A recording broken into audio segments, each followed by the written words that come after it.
বক্তব্য ভুলভাবে উপস্থাপন করে সামাজিক যোগাযোগ মাধ্যমে অপপ্রচার চালানো হচ্ছে বলে অভিযোগ করেছেন বিএনপি নেতা ইশরাক হোসেন। নিজের ফেসবুক পেজে দেয়া বক্তব্যে তিনি বলেন, অন্তর্বর্তী সরকারের প্রধান উপদেষ্টাকে নিয়ে তার বক্তব্য বিকৃত করে অপপ্রচার করছে আওয়ামী লীগ।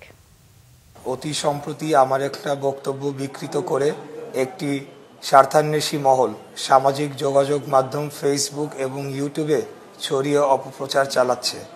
গত 13ই আগস্ট রাজধানীর সবুজবাগ বৌদ্ধ মন্দিরে গিয়ে বৌদ্ধ সম্প্রদায়ের খোঁজ খবর নেই এবং তাদের নেতৃবৃন্দের সাথে মত বিনিময় করি।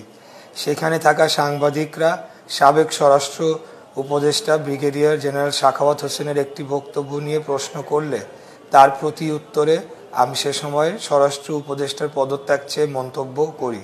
সেদিনের সেই বক্তব্যকে বিকৃত করে এবং বিকৃত টাইটেল যোগ করে আওয়ামী পরাজিত শক্তি ডক্টর মোহাম্মদ ইউনূস ও আমাকে নিয়ে বিভ্রান্তি ছড়ানোর অপচেষ্টা চালাচ্ছে। প্রফেসর ডক্টর মোহাম্মদ ইউনূস সম্পর্কে আমার অবস্থান স্পষ্ট করে বলতে চাই, আমি বহু বছর আগে থেকেই ডক্টর মোহাম্মদ ইউনূসের একজন বড় ভক্ত।